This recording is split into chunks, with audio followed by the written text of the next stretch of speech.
just put me on CHAZ. Mm-hmm. I literally, you walked in the door talking about it. I was like, bro, what are you talking about? Mm-hmm. Really interesting, man. It's some cool stuff going on up north, man. The CHAZ is the Capitol Hill Autonomous Zone. It was a group. It was the group out there in Washington, in Seattle, that took over a police station off the idea of defunding them, and um, the local politicians wilted and decided to call them out of the station. So they've left. They've since left against the will of the of like what was it, the captain of that station or whatever, who was not in favor of doing so. But but they're gone and they've taken it over. They've put in peace over police, and they've categorized that area, Capitol Hill Autonomous Zone, and blocked it off with the barricades they originally used for protesters. So it started off with like that area. It was like 3 blocks radius or something like that. It was like 3 blocks. And then it got pushed to 6 blocks, and now it's at 7. So they're just continuously taking over more landscape from there. And inside of this zone, it's been thought of like a peaceful area. So you get to peacefully protest. People pulled up and donated money for for getting food. So they have like a chicken and hot dog stuff like that stand, water. Wow. They have like a medical center. Wow. They're trying to get that police station to get turned into a community center, and showing through their peaceful protest that they can do that. Like it's, if we defund that police station and turn it into a community center, wow, all these people will benefit from it. Wow. And they haven't moved. They have not moved. It's gotten so much media attention. Wow. All the way up to Trump, who said if the city is not do something about it, then he's gonna have to step in, and come with force, of course. And the mayor responded, white lady, fuck with her, man. Her name is you gotta give her a shout out for just the position she took. Mm-hmm. Is Mayor Jenny Durkin. Mm-hmm. She said that first off, we don't need him, and that this is something that we're going to deal on local soil, and that we, instead of acting, we should be listening. Mm. And we say something. No, and she was also talking about how if he comes in with force, that's just going to drive more people towards something that we don't want in the city. Exactly. And that's when she was talking about listening and going from there and coming to an actual, what's the word I'm looking for? Compromise in some way. Yeah, a compromise or something, instead of you just trying to come in and force everybody thinking that you about to go in there. Yeah. With military or whoever, force everything, and then everything's going to be smooth afterwards. Because she was like, that's just going to make it 100 times worse. Yeah.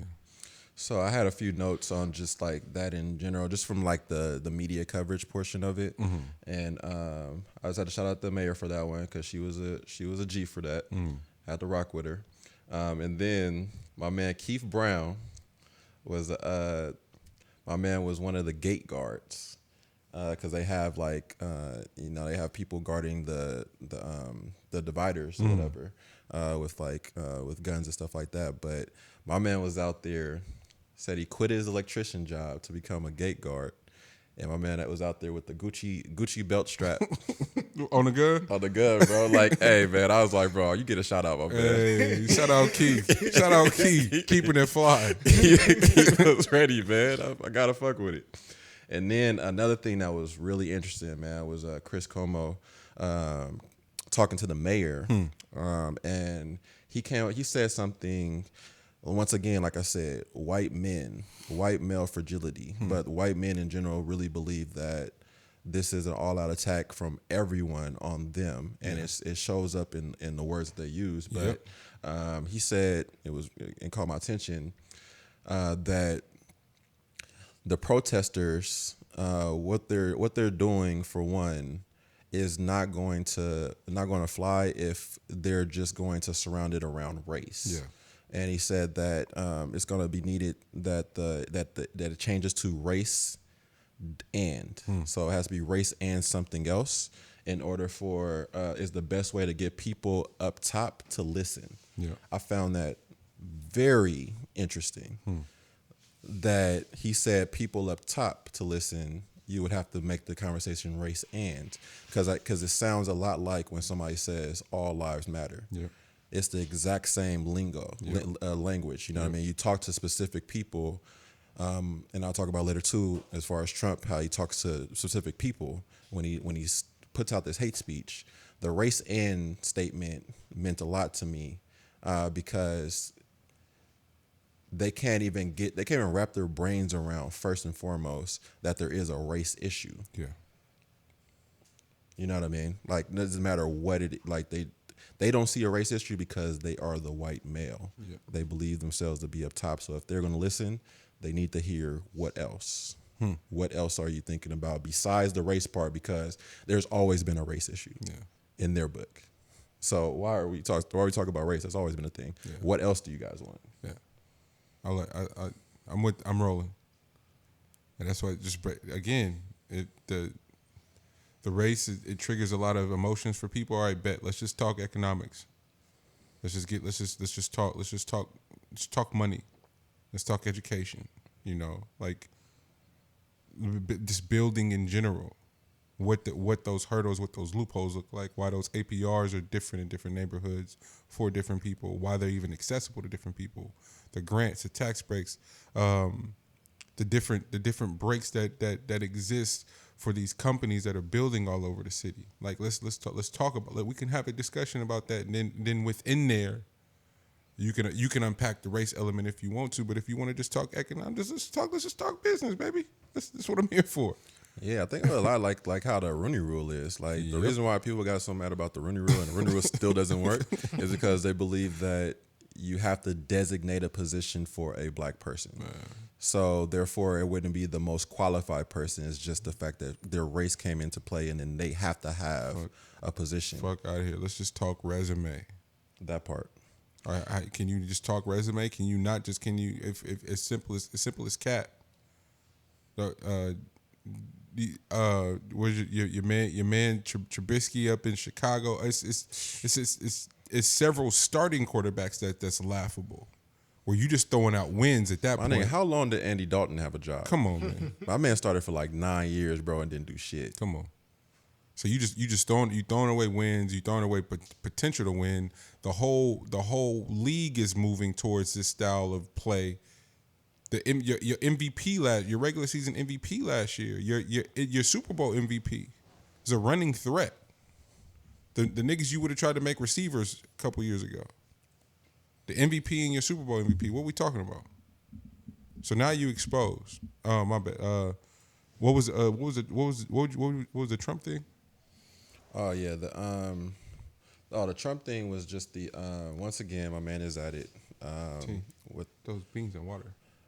Once again, he's back at it with like the marketing ploy. So Trump's marketing ploy and what he's always done is he's engaged people through hate speech and through targeting a race, a race that definitely is a hot topic, a hot button. So for him to initially set up that his rally on Juneteenth in Tulsa, that nigga's a sicko, bro. On Juneteenth in Tulsa, Oklahoma. Sicko. His hate rally on Juneteenth. In Tulsa, Oklahoma. So in Tulsa. Yeah, he didn't give a fuck. Oh, he's sick. No, but listen to how cold this psyche is though. Is that he never really intended to carry out the rally on that day. So you could have just ignored, bruh. If you just ignored, bruh, he would have done what he was about to do anyway. So now he's got to do it. No, he moved it to the day after everybody talked about it. But you got to understand, you gave him free press. Yeah. So he was able to take advantage of free press for 3-4 days and talk to his base, like rile his base up, because his base just listened to us dog him for 3-4 days. So they fired up, ready to go. And then he moved it to the next day. So he got what he needed out of it. What's up? Y'all trying to go to Tulsa? Fuck it. Let's go. Let's just go. Try to pull up. Let's just pull up. What's up, man? I had them white folks would be shook. Man. If we get hella niggas, what's up, bro? Can we start that right now? Like, hey, funds for our Tulsa trip. Like, at the day after Juneteenth, we're going to turn up here and then be in fucking Tulsa. Like, what's happening? Hey, I ain't mad at it. And we're a pod in the middle of that shit. Y'all think I'm playing. I'm dead ass serious. Hey, I'm with it, bro. I'm ready. Oh, I'll gee, be ready I for didn't that. wait. This nigga, he announced it to be on Juneteenth and then was like, we going to the original Black Wall Street to do it. Yep. Right on this land is where, like, yo. Bro, you gotta understand, like they wrote Black Lives Matter on the street that he gotta look outside his window at. Whenever he's never at the White House, so like whenever he is at the White House, then he has to see that. But it don't even matter that he's not there. He knows it's there. Oh, he for sure knows, bro. They made it large enough. That's circulating over there.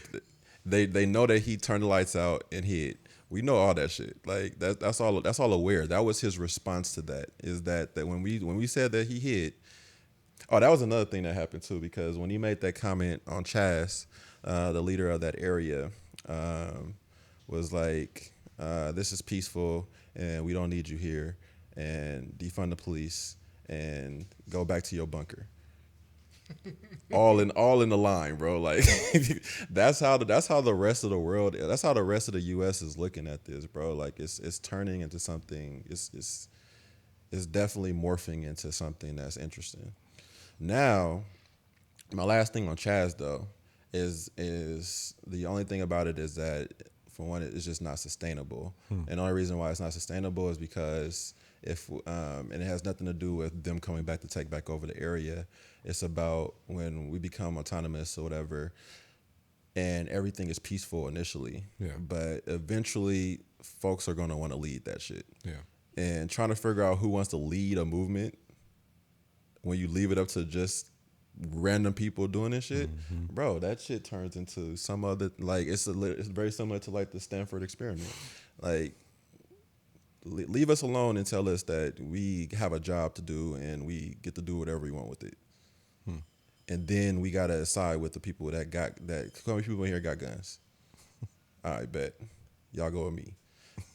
The rest of y'all motherfuckers, y'all just gotta stay here and basically be lookouts for what we're doing, but y'all ain't got no other roles.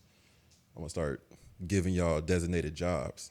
Now does this start to sound a little bit like what y'all just decided to break down? Yeah. There's no escaping it.